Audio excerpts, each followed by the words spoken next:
Have you noticed that the moment you say, "I must practice seriously," your chest tightens and your mind starts racing like it is preparing for an exam? Have you ever been so determined to become wiser and more awakened that you ended up more anxious, more self-critical, and more exhausted than before you began? Welcome back to the channel.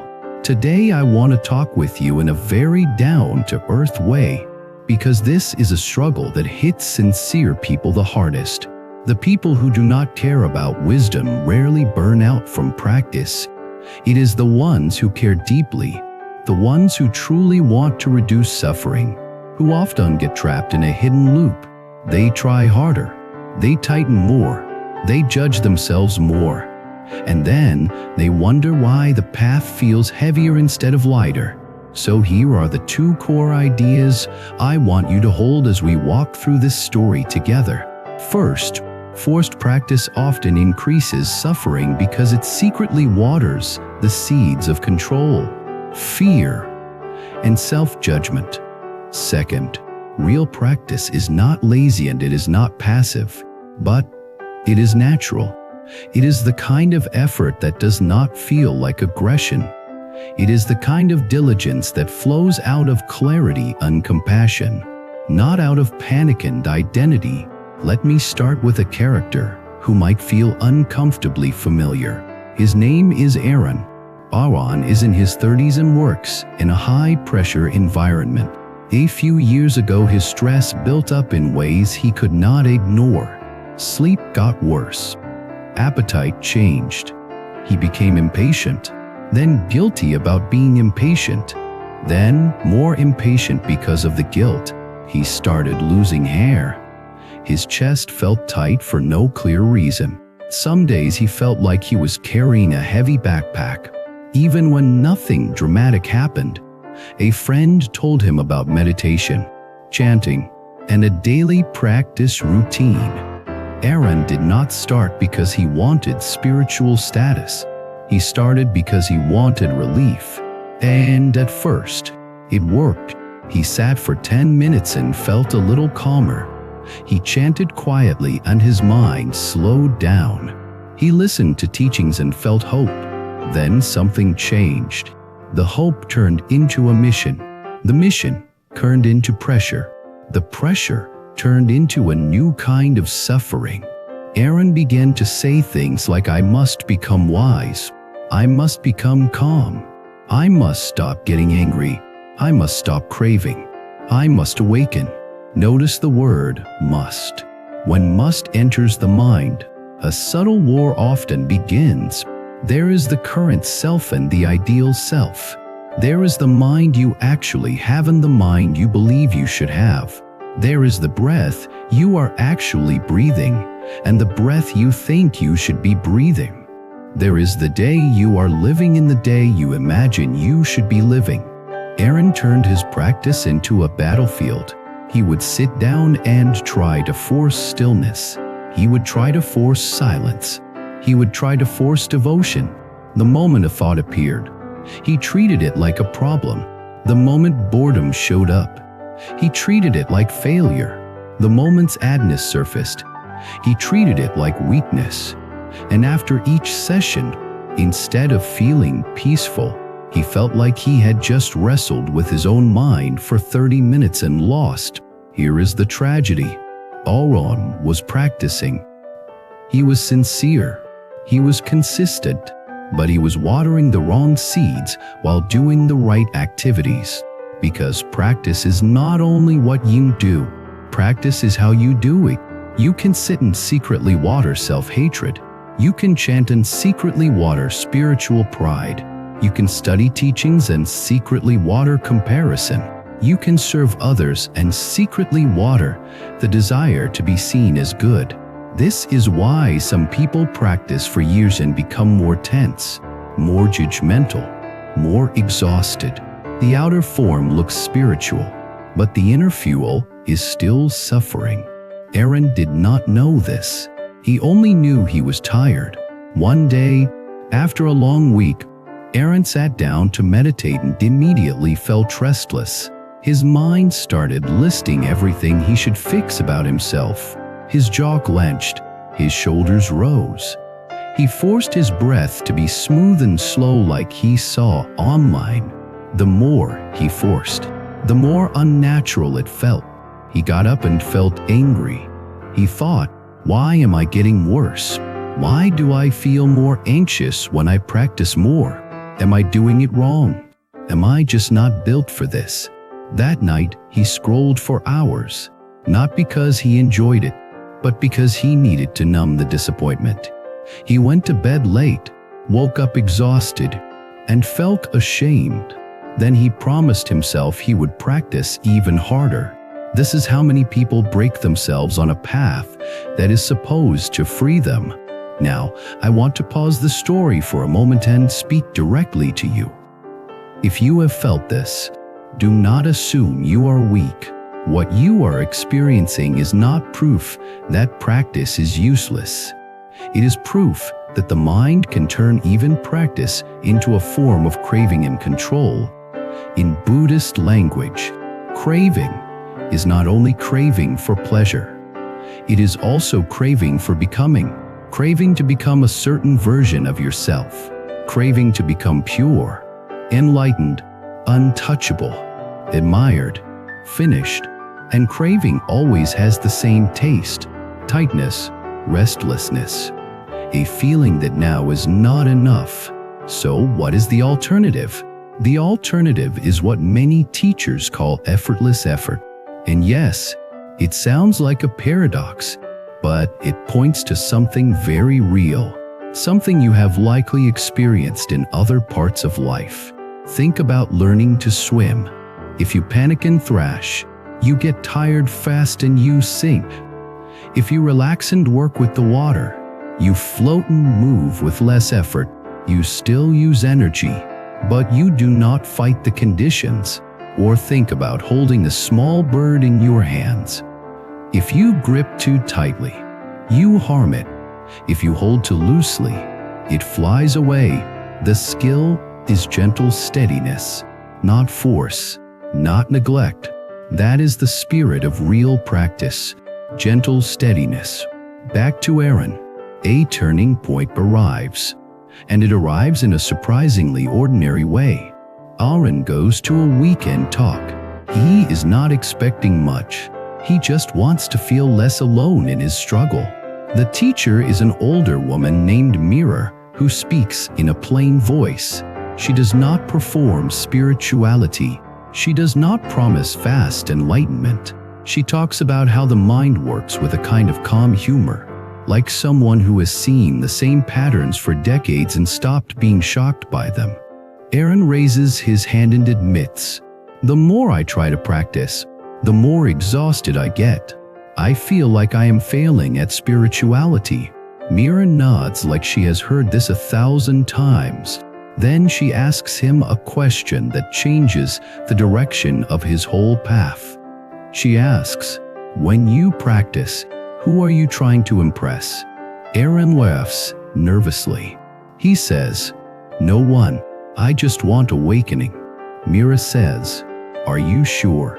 Silence hits him, because in that moment, he realizes the answer is not as clean as he wanted. He is trying to impress an invisible judge. He is trying to impress a fantasy version of himself. He is trying to impress the idea of the path. He is trying to become someone who does not suffer so he can finally feel safe and worthy. Mira continues gently. She says, "Many people practice as if the purpose is to crush their humanity. They try to delete fear, delete anger, delete sadness, delete desire. But the purpose of practice is not to become less human. The purpose is to become free while remaining human." Then she says a line that Aaron carries like a key in his pocket. "If your practice makes you less kind, it is not the kind of practice that leads to liberation." Aaron feels that line in his body, because lately, his practice has made him less kind to himself, and because of that, less kind to others. After the talk, Mira speaks privately with him for a minute. She asks, "What do you think it means to practice?" Aaron says, "To control the mind, to become calm, to stop thinking." Mira smiles and says, "Practice is not controlling the mind. Practice is knowing the mind. There is a big difference. Control is tight, knowing is spacious. Control says, do not think. Knowing says, thinking is here. Control says, do not feel. Knowing says, feeling is here. Control says, I must be calm. Knowing says, calm comes and goes like weather." Mira tells Aaron something that sounds simple but is extremely deep. She says, "When use it, do not try to be a different person. Sit as the person you are. Let the mind show itself. Let the heart show itself. Then bring two things: awareness and compassion. Awareness sees clearly. Compassion holds gently. If you are missing either one, practice becomes distorted. Awareness without compassion becomes cold and harsh. Compassion without awareness becomes fuzzy and indulgent. This is the middle way." Aaron goes home and tries again the next morning. But this time, he changes his goal. His goal is not to forscom. His goal is to stop fighting reality inside himself. He sits down. He feels restless. He names it. Restlessness is here. He feels tension. He names it. Tension is here. He hears thoughts. He names it. Thinking is here. He notices a strange thing. The moment he names an experience without judgment, the experience becomes less scary. It does not vanish, but it becomes workable. Then he tries something even more radical. He stops treating his restless mind as a personal failure. He treats it as a condition, like the sky being cloudy today. He breathes, not in a forced way, just a normal breath.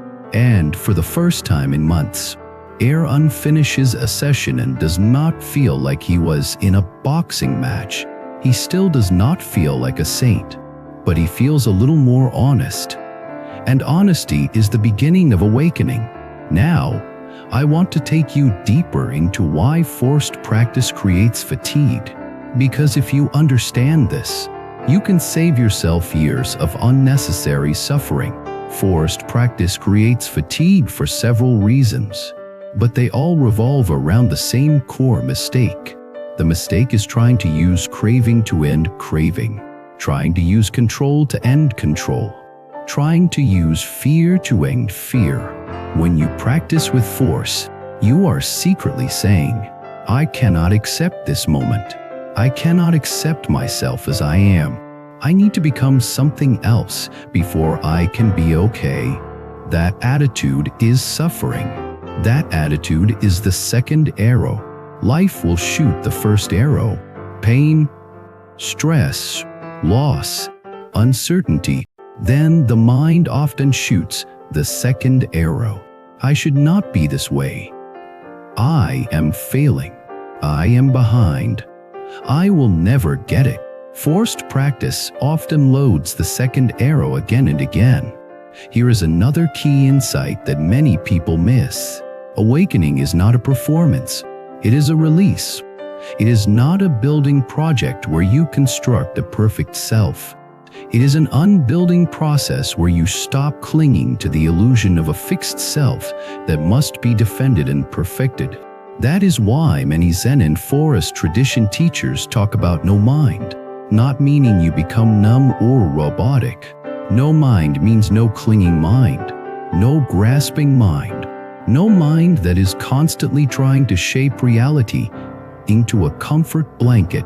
The heart suit famously points to this kind of emptiness when it says there is no eye, no ear, no nose, no tongue, no body, no mind. This does not mean you have no senses or no emotions. It means there is no separate permanent entity you can point to undone. It means what you call mind is a flowing process. It rises due to conditions and passes when conditions change. If the mind is a process, not a thing, then the path is not about hammering the mind into shape. The path is about understanding the process and stopping the habits that generate unnecessary suffering. This is where karma becomes practical. Karma is not only a mystical idea. Karma is cause and effect in your own experience. When you practice with harshness, you water harshness. When you practice with patience, you water patience. When you practice with self-judgment, you water self-judgment. When you practice with compassion, you water compassion. So if you want the fruit of liberation, you must water the seeds that produce liberation. Aaron begins to see this in daily life. At work, he notices the same pattern he had in meditation. The moment something feels uncertain, his mind wants control. The moment someone disagrees, his mind wants to win. The moment he feels criticized, his mind wants to defend. He realizes, oh, this is the practice. It is not only on the cushion. The cushion is just training. Daily life is the real gym. So he starts using ordinary moments as practice. When he feels irritation in traffic, he notices it and breathes. When he feels the urge to prove himself in a meeting, he notices it and softens. When he feels anxiety at night, he notices it and stops arguing with it. Something changes. His practice becomes less like pushing a heavy object uphill and more like learning how to walk with balance. Now, I want to give you a story inside the story, because sometimes the heart understands best through another mirror. There is a woman named Lena. Lena is very sincere and very intense. She loves spiritual teachings. She reads constantly. She attends retreats. She listens to talks while cooking, while driving, while showering. Her mind is full of good concepts, compassion, mindfulness, emptiness, non-attachment. But Lena is exhausted. She wakes up and immediately feels like she is behind. She thinks, I should meditate more. I should be kinder. I should not feel jealous. I should not feel angry. I should be beyond this by now. Notice again the word should. One day Lena visits a temple garden.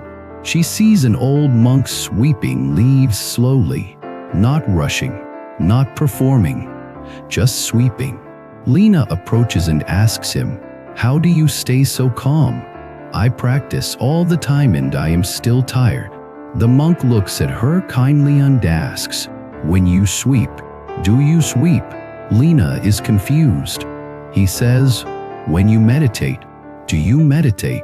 Or are you thinking about becoming a meditator? That question hits her, because Lena realizes she has been doing practice while thinking about practice. She has been meditating while judging the meditation. She has been chanting while comparing herself. She has been living while trying to become someone else. The monk says, real practice is simple. It is not easy, but it is simple. Be fully here and do not add extra suffering. Lena says, but if I do not try hard, I will become lazy. The monk smiles and says, there is a kind of effort that is calm, like the effort of a river flowing, like the effort of a tree growing, like the effort of a mother caring for a child. It is not lazy, but it is not aggressive. This is the effort of love. Lena goes home and experiments with this. She keeps her daily practice, but she changes the inner posture. Instead of using practice to attack herself, she uses practice to care for herself. The next time jealousy arises, she does not say, I am terrible. She says, jealousy is here. What is it protecting? What is it afraid of? What does it need? The next time anger arises, she does not pretend to be calm. She says, anger is here. Let me breathe. Let me not spread this. She begins to see emotions as visitors, not as identity. and she begins to feel less tired because she is no longer carrying the extra weight of self-war. Now let us return to Aaron, because his story is about to meet a test. One week, something goes wrong at work. Aaron is blamed for a mistake he did not make. He feels injustice burn in his chest. His mind starts building arguments. It wants revenge. It wants to defend reputation. If you have ever felt this, you know how powerful it is. The mind can turn into a courtroom in seconds. Aaron goes to the bathroom, locks the door, and stands still. He feels the body, the heat, the tight throat, the clenched jaw. He remembers Mira's instruction, awareness and compassion. He says silently, "Anger is here." Then he adds, "And I can be kind to this anger." This sounds strange, so let me make it clear. Being kind to anger does not mean you act angry. It means you do not hate yourself for having anger. You hold it like you would hold a sharp tool. Carefully, mindfully, Aaron breathes a few times and asks himself, what action reduces suffering here? Sometimes wisdom says speak up. Sometimes wisdom says wake. Sometimes wisdom says set a boundary. Sometimes wisdom says let it go. The key is that wisdom can only speak when you are not possessed by reaction. Aaron returns to his desk and responds in a firm but respectful way. He clarifies facts. He does not insult anyone. He does not poison the room. Later, his mind tries to replay the event again and again. Aaron notices and gently interrupts the replay, not by force, but by awareness. He comes back to breath. He comes back to the present. This is practice. And here is what happens over time. Aaron begins to trust a new kind of strength. The strength of not needing to win every inner battle. The strength of letting experience arise and pass without turning it into identity. This is where the path becomes lighter. Now, I want to address the fear that many people have when they hear about effortless effort. The fear is this: if I stop forcing, I will do nothing. I will collapse. I will become lazy. I will lie flat. But effortless effort is not doing nothing. It is doing the right thing with the right inner posture. Imagine an archer. If the archer grips the bow with too much tension, the shot is unstable. If the archer is too loose, the shot is sloppy. The archer learns a balance, focus without strain, precision without rigidity. That is the balance of real practice.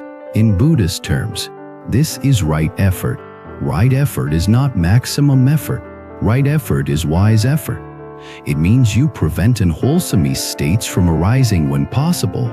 You let go of unwholesome states when they have arisen. You cultivate wholesome states, and you maintain wholesome states. But notice the spirit. It is cultivation, like gardening, not domination, like war. If you treat your mind like a garden, you will not scream at it for having weeds. You will not hate yourself for having weeds. You will notice the weeds, understand why they grew, and gradually change the conditions. More sunlight, better soil, regular watering, protection from harsh weather. This is compassion and wisdom together.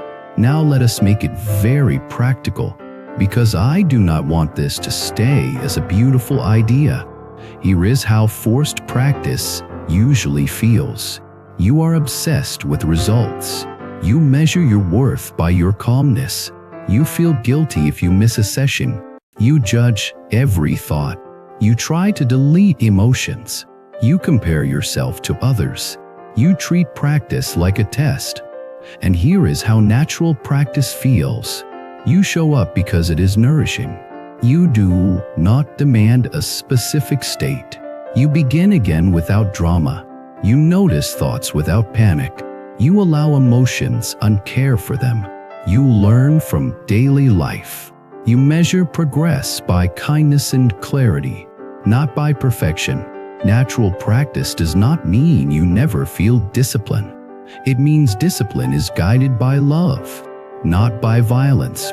Now, I want to share a moment from my own observation of people, because it happens again and again.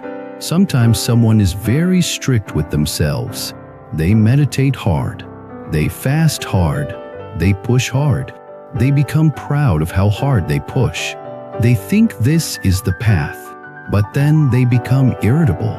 They snap at family. They become judgmental toward others. They feel superior in subtle ways. They feel secretly lonely because no one can meet their standards. This is not liberation. This is spiritual tension wearing a costume. Then you meet another person. Their practice looks simple. They sit quietly. They do not talk much about it. They are not dramatic, but their presence is warm. They are patient in conflict. They listen deeply. They apologize quickly. They treat people with dignity. That person is practicing. The fruit tells you the tree. Now let us go deeper into the heart of the paradox. Why does real practice feel natural if it still requires effort? Because the deepest effort is not forcing the mind to be different. The deepest effort is not feeding the habits that create suffering. When you stop feeding something, it weakens naturally. If you stop feeding resentment with replay, resentment softens. If you stop feeding craving with instant obedience, craving weakens.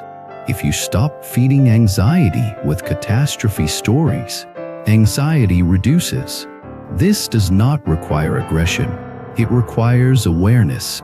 And awareness becomes effortless over time, not because you become special, but because you build a new habit. At first, mindfulness feels like effort, like learning a new language, like learning to drive.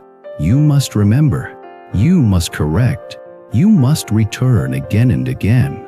Then one day, returning becomes normal. The mind still wanders, but you come back sooner. You catch reactivity earlier. You notice craving faster. You do not fall as deeply into the trance. This is the natural flow of training. Now, I want to bring in the themes of compassion, karma, and destiny very directly, because this is not only about feeling better in the moment. This is about the kind of life you build. Every time you practice with harshness, you strengthen the habit of harshness. That habit does not stay on the cushion. It spills into how you speak to your partner, how you treat your body, how you judge your past, how you interpret the world. Every time you practice with compassion, you strengthen uncompassion. That also spills into everything. It changes how you handle conflict, how you respond to mistakes, how you treat strangers, how you meet your own pain. This is karma, cause and effect in the shape of your heart. And over years, karma becomes destiny, not because the universe is punishing you, but because the mind you build becomes the world you live in. A harsh mind creates a harsh world. A gentle mind creates a gentler world. A reactive mind creates constant war. A mindful mind creates space and choice. So when we talk about natural practice, we are talking about building a destiny where wisdom and compassion become your default, not your special occasion. Now let us return to the core phrase that confuses many people. No mind. No mind does not mean no thinking. It means no clinging to thinking. No mind does not mean no emotion. It means no clinging to emotion. No mind does not mean no personality. It means no rigid identity that you must defend at all costs. When there is no clinging, action can become clean. You can help someone without needing praise. You can speak truth without needing to dominate. You can rest without feeling guilty. You can practice without turning it into self-punishment. This is the natural expression of practice. In Zen, there is also the idea of beginner mind. Beginner mind is not naive. It is open. It is the mind that does not already know. It does not cling to concepts about how the practice should feel. It meets each moment fresh. Forced practice is the opposite. Forced practice already knows. It already decided what the session should be. It already decided what progress should look like. It already decided what you should be. Beginner mind says, "Let us see what is here today." If there is restlessness, we practice with restlessness. If there is sadness, we practice with sadness. If there is joy, we practice with joy. If there is dullness, we practice with dullness. This is why natural practice can include everything. Everything becomes the path. Now, there is a very important warning here. Natural practice is not an excuse to avoid effort. Sometimes the mind will try to hijack this teaching and say, "See, you should not try at all. Just do whatever you want." That is not natural practice. That is habit. Natural practice is not obeying impulses. Natural practice is acting from clarity. If you drink poison and call it natural, your body will still suffer. If you spread cruelty and call it natural, your relationships will still suffer. If you live in distraction and call it natural, your mind will still suffer. So the question is not, am I forcing? The question is, am I acting from wisdom and compassion, or from craving and fear? That is the real test. Now let me give you another story that brings this into a sharper focus. There is a man named David who is proud of his discipline. He wakes up at 5 every morning, meditates for an hour, reads teachings, does cold showers, journals, eats perfectly, and never misses a day. On paper, it looks impressive, but when David talks, there is a subtle hardness. He speaks about people who do not practice as if they are lesser. He speaks about his own emotions as if they are enemies. He cannot admit weakness. He cannot admit confusion. One day, David faces a crisis. Someone close to him gets sick. His routines collapse. His mind panics. He realizes his practice was not training him to meet life. It was training him to feel in control. Control is not awakening. Control is fear trying to stay safe. David breaks down. He feels lost. For the first time in years, he sits without a plan. He sits with grief. He sits with helplessness. He sits with love. And something real begins. He learns that the deepest practice is not maintaining a perfect routine. The deepest practice is learning how to meet impermanence without becoming bitter, how to meet loss without becoming cruel, how to meet fear without spreading fear, how to meet pain without adding the second arrow. This is where compassion becomes not a nice idea, but a necessity. David begins to soften. He begins to apologize to people he judged. He begins to allow his own humanity. His practice becomes simpler and more alive. He still wakes up early sometimes. He still meditates. But the inner fuel changed. Now his effort is not to become impressive. His effort is to be awake, to be kind, to reduce suffering. This is natural practice. Back to Aaron. Over months, he notices something that surprises him. He is actually more consistent now that he is less forceful, because harshness creates resistance. If you treat practice like punishment, your mind will eventually rebel. It will avoid.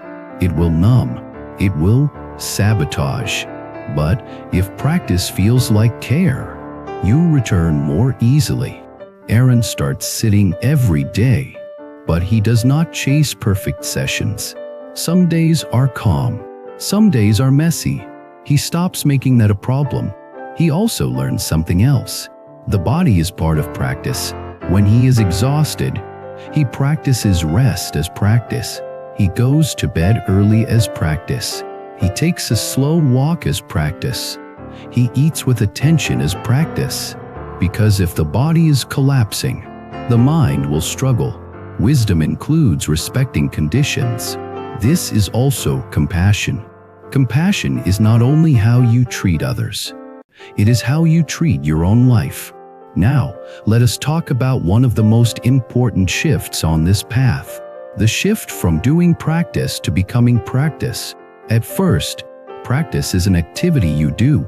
Use it, you chant, you study. Then gradually, if you are training correctly, practice becomes the way you live. You breathe consciously in a stressful conversation. You listen deeply when someone is upset. You pause before reacting online. You notice craving, and you do not obey it immediately. You notice the urge to lie and you choose integrity. You notice the urge to gossip and you choose silence or kindness. This is where practice becomes natural, because it is no longer confined to a ritual. It becomes your default way of meeting life, and the fruit is real. Less unnecessary suffering, more space, more compassion, more clarity. Now, I want to move into the closing reflection, but I want to do it in a way that feels personal and relatable, because this is not just philosophy. This is about what you do when you feel stuck, tired, and secretly ashamed that you are not progressing fast enough. If you have been forcing yourself, you might be confusing tension with sincerity. You might believe that if you relax, you will lose the path. But the truth is often the opposite. When you relax the aggression, the path becomes clearer. The mind that is clenched cannot see clearly. The heart that is at war cannot open. So here is the gentle question that can change everything. When you practice, can you practice like you are caring for a wounded friend, not like you are punishing a broken machine? If you can do that, you will discover something. The mind starts cooperating. The nervous system starts trusting. The heart starts softening.